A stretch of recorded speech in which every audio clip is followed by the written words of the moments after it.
Hello, selamat datang ke Cikgu Uluan Seperger. Saya Rotan. Hari ini kita nak sembang sedikit berkenaan dengan kenapa Cikgu Uluan tak biasa tayang isteri Cikgu Uluan dekat media sosial. Alright.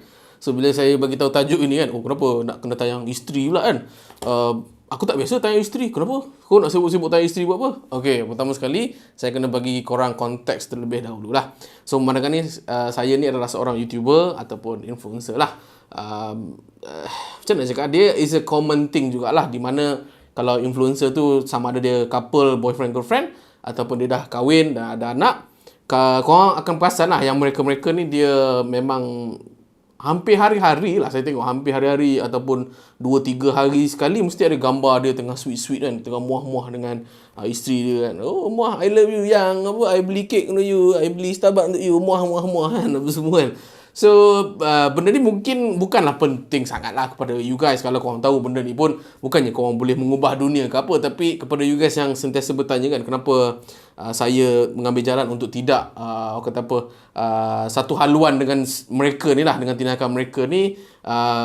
Dia ada kaitan dengan diri, prinsip saya terhadap bila kita berpasangan ni sebenarnya kan. Kalaupun saya tak menjadi influencer, saya pun masih lagi akan buat benda sama dengan apa yang saya buat, which is saya akan kurangkan lah, sengaja kurangkan saya punya gambar bersama dengan isteri saya. Okey, pertama sekali kita kena ceritakan dulu kenapa possibility mereka-mereka ni tayang gambar-gambar mereka tengah kata apa, berpelukan ke, tengah happy-happy ataupun buat caption-caption yang geli-geli. Okey. So pertama sekali dia ada dua sudut pandang. Yang pertama sekali, ini tolak tepi influencing punya perihal. It's all about kata apa, bila kita nak tayang kita punya isteri, kita punya anak-anak ni semua, saya dapatilah kebanyakan orang yang terlalu obses. Ni ayat dia. Kebanyakannya orang yang terlalu obses kan. Hari-hari ada gambar yang riang ria, yang memang kata apa, kalau tengok tu memang korang punya kaki tu kena potong lah, sebab kencing manis punya ni kan, kemanisan kan. Adalah disebabkan mereka nak rasa ada some form of I would say validation daripada masyarakat yang nak mengatakan yang kami ni memang berbahagia. Which is, buat benda tu Cikgu Lan salah ke Cikgu Lan? Sebenarnya tidak salah. Cumanya korang, apabila korang dah be obsessed dengan buat benda-benda macam tu, korang boleh cari je mana-mana influencer yang jenis macam tu, confirm ada. Kita akan tend untuk orang kata apa, menayangkan benda-benda yang happy-happy je. Itu kelemahan dia lah. Sebab pada saya, rumah tangga ke, relationship antara adik-beradik ke, dengan mak ayah ke, hari-hari bukannya macam happy kan, hari-hari beli McD untuk you, kemudian peluk-peluk, kemudian riang-ria. Tak semestinya macam tu lah. So bila kita dah hari-hari post gambar kita ni bahagia, kita ni happy lah, apa semua, tayang segala kebahagiaan. So what happen kalau sehari tu kita tak bahagia? So saya nak tanya, adakah influencer ni dia akan kata apa, tayang dia punya ketidakkebahagiaan mereka terhadap you guys? Kalau let's say lah, kalau dia post, apa akan jadi kepada reputation dia? Oh, dulu kemarin kau advertise kat kita orang yang you adalah a happy couple.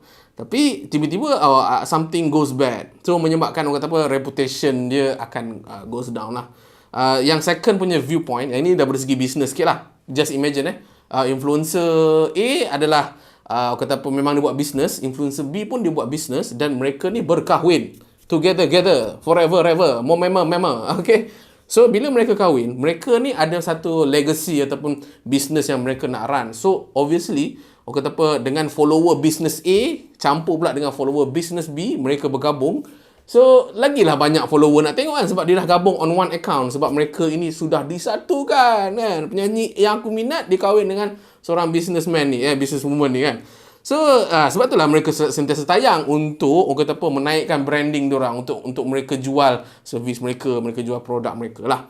So which comes to the question, kenapa saya tak mengambil dua-dua jalan ini? Okay, pertama sekali saya disclaimer siap-siap. So kalau you guys stalk saya, Cikgu Uluan ataupun isteri saya sendiri, korang boleh nampak lah gambar saya dengan isteri saya. Memang boleh, tapi saya jarang post. Maksudnya mungkin like 3 bulan sekali, 4 bulan sekali, mungkin saya akan sekali-sekala post. Itu pun tak tahu, kalau ada angin saya akan post lah. Tapi saya tak akan allow for posting yang macam terlalu nampak happy, nampak riang, nampak macam kata apa, this is the happy couple yang korang sepatutnya kejar. Korang boleh cari, tapi saya takkanlah bagi link kan. Saya takkanlah bagi link saya punya media sosial personal. Betul tak? Dan saya pun post dekat personal jugalah. But you guys kalau scroll dekat Instagram, channel Cikgu Luan mesti ada, dekat Facebook Cikgu Luan pun ada juga. So why do I do that? Saya berpendapat di mana pasangan ini mereka pun ada kehidupan mereka sendiri. Satu, maksudnya apa? Maksudnya masing-masing busy, betul tak? Masing-masing busy dan komitmen lain-lain. So ketika mana saya tengah happy, dia tak happy. Bila dia happy, saya tak happy. So saya dapati dengan kurangnya kami bergambar kan, be obsessed. Budak on lah panggil. Budak on ke apa benda aku pun tak tahu. So hari-hari tak gambar kan, ni tengah happy. Padahal dua-dua tak happy pun. So kita nak elakkan untuk mewujudkan satu fake image kepada you guys lah. Second is actually kami nak melindungi hal-hal peribadi kami daripada orang-orang lain lah. Sebab tak semua benda pun, saya rasa tak semua benda pun kot kita kena cerita kat dalam dunia ni, betul tak? Saya dapati kalau saya pergi kat TikTok ke, saya pergi kat mana, Google ke apa, bila saya search Cikgu Uluan kan, ada juga suggestion kan keluar suggestion kat situ kan, Cikgu Uluan wife. Wah, busybody betul korang nak cari saya punya isteri kan. Okay. So bayangkan kalau lah kita orang punya intimacy itu diterjemahkan di dalam kamera, kemudian kita orang upload dekat video, dekat foto, upload dekat you guys, dan korang boleh tengok kan, kehidupan Cikgu Luan happy lah dengan isteri tu semua. But ceritanya bukannya macam itu sebenarnya. Itu kalau gambar-gambar yang tengah senyum, gambar-gambar yang tengah buat lawak, itu adalah proses di mana kami nak tayangkan kelawakan kami nak tayangkan kita orang punya nak cantik-cantik lah macam sekarang ni kan. Contoh, kenapa saya pakai lighting kan? Lighting sini orange, sini biru. Sebab nak mewujudkan satu perasaan yang korang selesa lah nak tengok video ni. Faham tak? So kalau saya offkan saya punya lighting, korang akan rasa apa? Korang akan rasa macam kelam gila kan. You bukan YouTuber kena ada RGB, itulah. So inilah apa yang saya buat. Which is bukan hari-hari pun saya main RGB, betul tak? Saya tak main pun hari-hari RGB. Saya tak suka RGB ni sebenarnya. Nampak tak? So sama juga dengan gambar yang kita bakal develop kepada orang ramai nanti. So ianya akan memberi satu inspirasi ataupun satu tanggapan yang salah lah berkenaan dengan saya punya kehidupan. Bukanlah saya nak kata saya tak share gambar saya ataupun video saya bersama dengan isteri tu nak menunjukkan saya ni ada problem dengan isteri. Tak, maksudnya kami memberikan ruang masing-masing untuk bina kehidupan tu masing-masing lah. Maksudnya kalau lah saya busykan dengan kehidupan saya sentiasa ajak dia tengok gambar, buat vlog kan, lepas tu kacau-kacau dia, lepas tu buat prank. Ketahuilah apa yang berlaku dalam video itu bukan dunia sebenar. Itu bukan, macam mana cakap, kita orang dah biasa tau pandang kamera. Saya dah pandang kamera ni dah lebih 10 tahun. Once kamera itu sudah roll, saya tahu nak fakekan my muka ni macam mana tau. Every single time. Sama juga dengan isteri saya kan. Sebab isteri saya pun sebenarnya dikenali lah dengan lakonan M-TAS tu semua kan. Disebabkan itulah saya mengambil jalan untuk protect myself, my privacy self, dan juga her privacy self. Okay?